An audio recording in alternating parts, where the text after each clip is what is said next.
maaliif kaatuuf umurii isaatii fi uffata isaatii fi maal waan qabdanii kun teessoo irraa kaatuuf waan kabaja qabdanii kaatuuf teessoo irraa namni kabajamaan kun hin sodaatamaa jechuudha. Jaarsi lafa kana taa'anii an teessoo irra yoon taa'e sirrii miti jaarsi kun maal naan jedha nan sodaadha.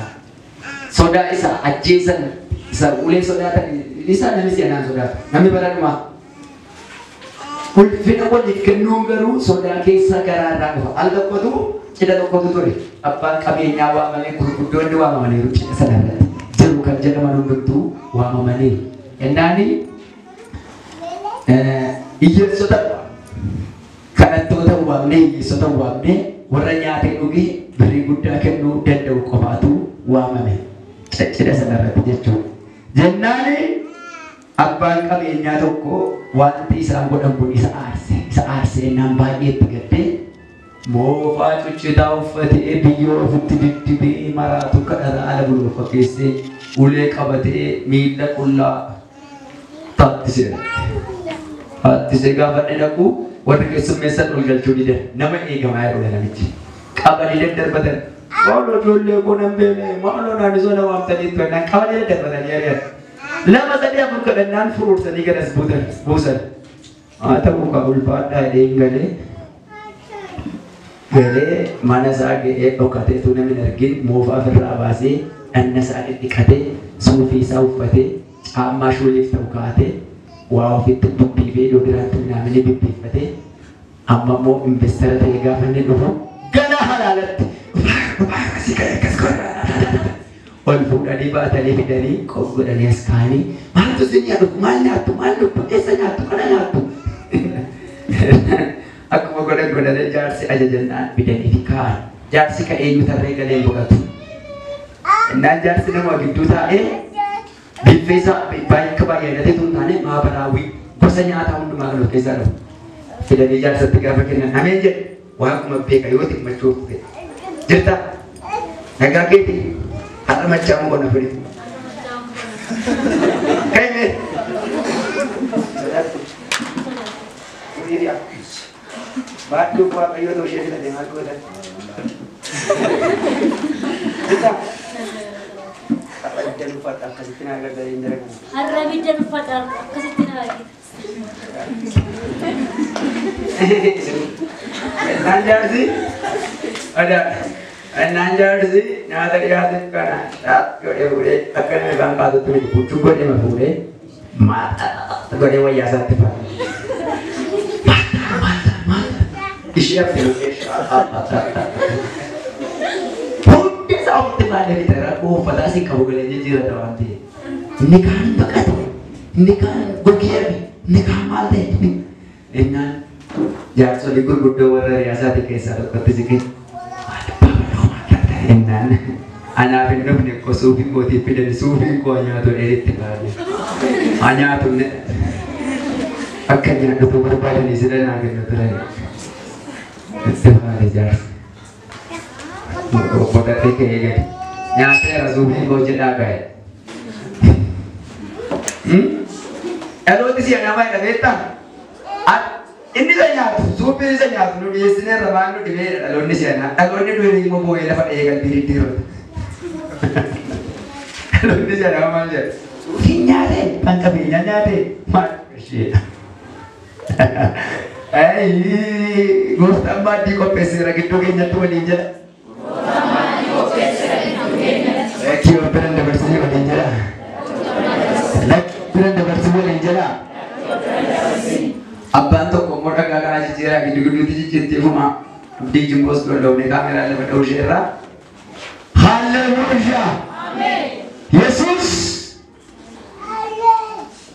berkah di batati. Jadi kalian nentu agar sisa kisah ini toko. Bufta soda cuma tahu soda cuma mau ini jam apa?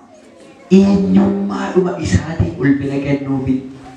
Walu wak ulpesu. Wan cama beri kumabite, wan lapakal ibadah mabite, wawa bade modundane, identity numasatif kabaji malafu ayo. Mandi kedua ada ulpesu kabda tidak bagaimana. Kayon yang dum tuan di pemezira, dapat saja suat ayo kabaji mal.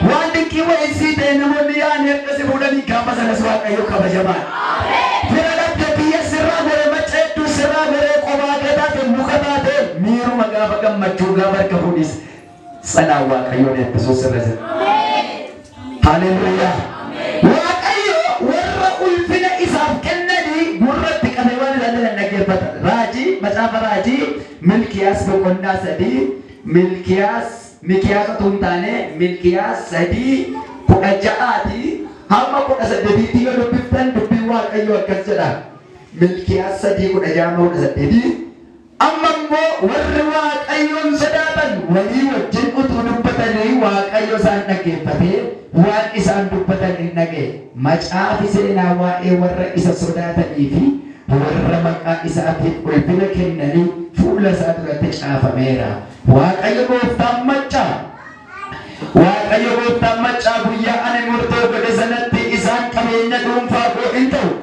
أكما بارل ما إسان حجتو أو أكسما أنس إسانف ننوء يموس إسن غراغرما ورق أجلتا ورجلتا كنتجرو ورانا واقعيو فجتوبي ورانا نوجن كنتجروس دبلتني إن أرقي تجيئي أراجج أما بياموتو غر أما ساتية إسن إساتي لنچ موسنانه قرطين اللي هولار رئين اللي واقعيو نكالت يابان سنين بينه واقعيو كالتا كان هندما كيسا nama isa sodaatu tegurra saa qabee dhaggeeffate. Kan nama isa sodaatu dhaggeeffatan guyyaa tokko akkan ho'aafii jiru nan agarsiisa. Gaafa sana adda addummaa keessan bartu likkii kee gaafas bartaa irraa jechi. Qola yoo baafne falfallee yoo walitti himne yeroo dhiyootti likkii kee bartaa. Wantichi salphumatti. Waaqayyo gooftaan immoo na sodaata waan ta'eef nan ho'aaf jedhe.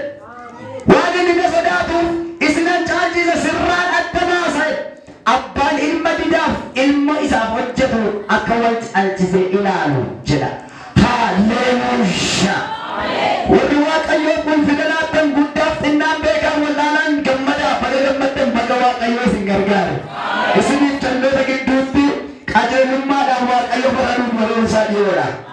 Inni kun ulfeessuudha, respektiidha.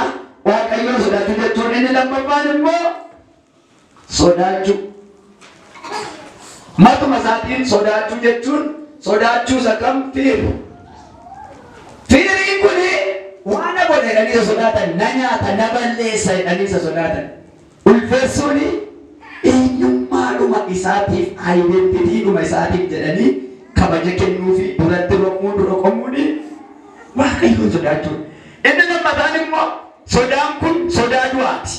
Sodaa bineensa sodaatan, sodaa rasaasa sodaatan, sodaa lubbuu ofiif qaban. Waaqayyoon duratti lubbuu ofii keessatti al tokko namoonni waaqayyoomaaf jedhanii isa kaasilaanii waaqayyoof jettanii utuu hin taane waaqayyo waan isin sodaachisuuf dhiisuu qabdu. Maaliif hin dhiifne taanaan eekamsi waaqayyoo sun sodaachisaadha duubaan kan jiru waan ta'eef.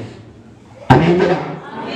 Duubaan kan jiru qixaaxii waaqayyoo, adamni waaqayyoo baay'ee sodaachisaa waan ta'eef.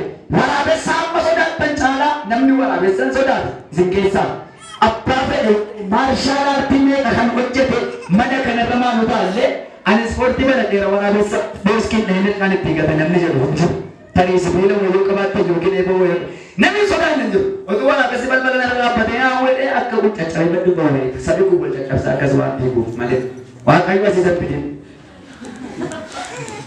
Ila gara yaa wayuu ameen jedhaa waaqayyo sabbidin hin jedhu. Abu Mahendra, gange magari sudah terbuka. Aji, dia ni kan terakhir bahasa mereka semua saudara. Saudara tu melumpuh ofisi buat kayu nak kesaudatan buat kau sendiri raya. Gak pasal sama yang mana. Mana mana kesaudatan demi buat kayu ni saudara. Saya saudara cungari, saudara poni. Yang mikir maju bidensi phone aja. Buat kayu sadupu aja sudah nami saudara tu. Isin isa foona jeesum sodaatinaa isa lubbuu qileetti gad darbachuu danda'u duratti roommaa maleera sagalichi. Waaqayyoon sodaachuu jalqabee ammaa kaasii waliin jedhaa nama simbira jiru. Ammaa kaasii waliin jedhaa. Waaqayyoon sodaachuu jalqabee waliin jedhaa. Galanni gooftaa keenya Yesuusiif haa ta'u.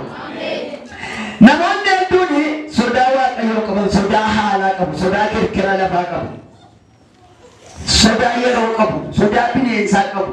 Sodaa taatee adda addaa waaqayyoon garuu hin sodaatan.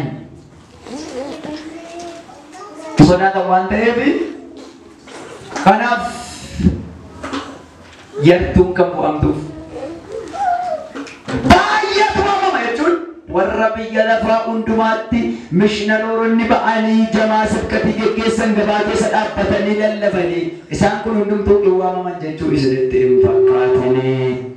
Warri waamame warra waldaana keessaati. Warra waldaana keessaatu yartuun bu'amti jedha gooftaan. How heavy it is.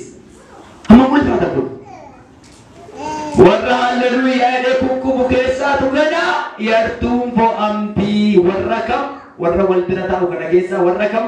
Warra waaqayyoon sodaatu. Warra kam? Dibanni nuti nama kana irratti waaqayyoon hojjennu dibanni raajii abaluu, apoostola abaluu, ergamaa abaluu jedhamnee darbuudhaaf kan nuyi boonyaa waaqayyoo irraa fudhannu miti. Amantoonni kiristiyaanonni guddataa ayyaanatti guddataa jedhanii dhumni isaa guutummaa Kiristoos irra gaafa ga'an sanaa ol guddinni jiru inni Yerusaalem keessatti ta'a. Kanaaf abbitaan ayyaanaa tokko ishee namarra guutu gara guutummaa Kiristoositti kan nama tarkaanfachiisu malee shuumshii nama kanarraa ta'e miti dhiiroo. Halloo guutummaa Kiristoositti guddachuudhaaf dirqaan dibata achiin nama ga'u waaqayyoon sodaachuu keessaa ba'a. Macaafa faarfannaa 34 irratti maal jedha sagalee waaqayyoo? 34 lakkoofsa 5. Ergamaan waaqayyoo naannoo warra isa sodaatanii maal godha? Hin buufataa jedha. Ergamaan waaqayyoo. Museen immoo ergamaa seenuu